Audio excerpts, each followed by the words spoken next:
Thanks so much, Master of Ceremonies. And this is just an audio check. Can you hear me now? Yeah. Okay, the time begins now. This is a particular instance about two characters. Bobby, a young, energetic, slightly plumpish gentleman, around 29, and a woman, 5 years younger, called Chicky. Here's this plump, little, fair complexioned young gentleman from the town of Calcutta, and here's this newborn, young, small town girl called Chicky. The year 2002, the month September. Chicky's dad passed away a year and a half before, the incident that I'm going to talk about. So what did that leave? A family of 3 women. A little distraught, a little mellowed, and like it is in the northern parts of the country, with that overbearing thought of who shall be my daughter's suitor. And Bobby's dad, a doctor, more or less well placed in the city of Calcutta, and here's this young man, not so scrappy, a little plumpish like I said, but working for ICICI Bank and looking forward to a good wife. September, one phone call. Bobby's in office, he receives the phone. Yes, Dad. Are you busy? No, is it urgent? Yeah, it is. It's about your marriage. I'm a little busy, I'll call you back a little later. Hello? Yes, Dad, I'm listening. My boards are all around me. Okay, give me a call before it's the end of the day. Okay, I will. I reach home. Now you know who it is. I reach home and my dad's waiting for me.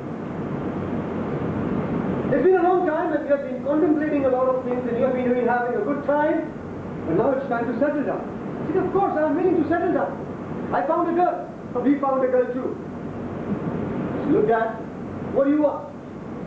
You meet my girl. I said, it's what I should be saying. I said, yeah.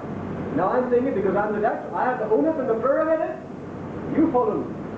Next morning I get a call saying we are moving to this town, that holy town which is famous for cows and temples, Varanasi, on that weekend. We're all ready, except for that one plumpish little boy who thinks that well, this is a thorough wastage of time. I cannot get married in a town where there are cows, beggars and temples. We get into a train. And then you have an entourage. You have the boy, and you have the boy's mom, and then you have the dad and an auntie. We generally follow in North India, a whole entourage is you have to go and see a woman. Get into the train and realize that half the tickets are confirmed and half are not. So we manage somehow. I tell my dad very politely, look, it's not auguring well. You keep quiet, I'm going to bribe the TT. Okay, it's your way. Sat there, waited. The train moved. Shut down from Howrah station. We are on our way. There was a little palpitation. After all, it always is. A 29-year-old meeting a fresh-looking woman, you're always a little excited. Moving ahead, we reached quite early the station of Gaya. It was almost twilight zone, and I could just peep out and see a lot of people vending various different things. I went back to sleep. I woke again after what my watch said, 3 hours, and I peeked out again and I saw the same store. What is it?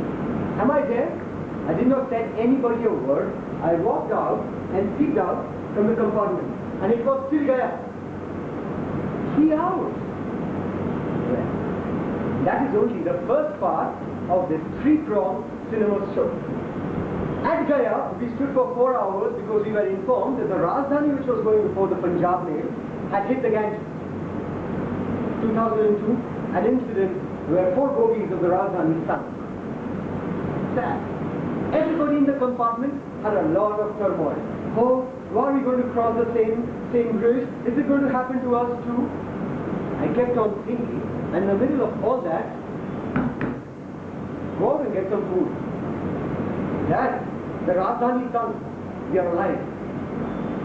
But where can I find food now? The people outside are robbing everything. Just go ahead, Bobby, get the food. I walked out and bought them bananas and cucumbers, and I did that on purpose because I thought that was the only way out for venture. Once it had their fill, the station was left behind and we rolled back towards Calcutta, only to realize that we were taking a detour through Patna, and that train which was supposed to reach Varanasi in the morning reached late night. We arrived. Intermission 1. We went off to sleep, and the next morning we awake, fresh, and the movie rolls on. You're going to meet the woman today. Let us make it very simple. You want me to make it simple, or are you trying to make it simple to me? No. I want to make it very simple. If there are any questions to be asked, ask me. Dad, am I going to marry you? I'm going to ask her questions. Fair enough, but keep it very short. Okay. Everybody got dressed, except me. Because I had a tattered pair of jeans, which I wore, and was told to take off. And I'm not getting married today. That's okay. Wear your kurta pajama. I forgot it, we were in Uttar Pradesh. I wore the kurta pajama and we landed up there. And now, an amazing thing happened. Huge room. Everybody seated. Waiting for this princess to arrive. And out comes a woman who I thought was extremely normal looking. I told my dad, I don't know. But Dad, I thought he knew. No, I don't know. So I asked Mom. Mom? She walked in and walked out again. By the time the person who was acting as the intermediary realized my predicament, in a very mellifluous tone she told me, no, she's not the girl. I heaved a sigh of relief because my Princess Charming was still to arrive. And then out walked Rashmi. Her nickname is Cheeky. She looked at me with an eye which told me that I was an intruder with the alarms not having gone off. She looked at me as if I was a little lamb and she was a tiger.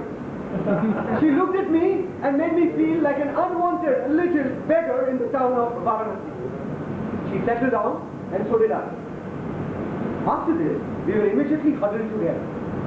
The only question I had to ask her was, what's your name? The only thing she told me, and again, in a very mellifluous voice, Russian. And she told me that you're still standing, why don't you settle down? Trust me, I was a little bit more plumper.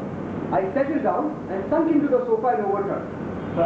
Only thing she could do with me was smile and say, no problem, it happens with this sofa. She was nice to me. It happens with all plump men who do not know which sofa they're sitting on, because I'd actually sat on the corner of the sofa and toppled it over. I stood up again and asked her what was her interest. She was very polite in telling me what it was. I left the room saying I'll get back to you and you can get back to me and my mobile number is hence given to you. Intermission 2. We came back to Calcutta and my dad decided she was to be my bride. I said okay. And then the third part of this entire story began. In the year 2003 January, I finally decided to get married. And the day of the marriage, when we all got so decked up, and the train was to arrive in the morning, the Himgiri decided to play a prank. It was supposed to arrive late in the evening the previous night. It got 14 hours delayed. And there we were all, fully decked up, with the horse, the mare and the barat, and the train yet to arrive. And then the final thing happened before the marriage on the night. The horse and me created catastrophe. I was told to get onto the horse, and every time I tried to mount the horse moved forward. And as usual with North Indian weddings, one gentleman commented, why is a donkey mounting a mare? Remember three things: trust your heart, go by your discretion. Looks are not important. What matters a lot is destiny. And that's what leaves a mark on every impressionable young mind. Trust your heart, believe in God, and leave the rest to destiny.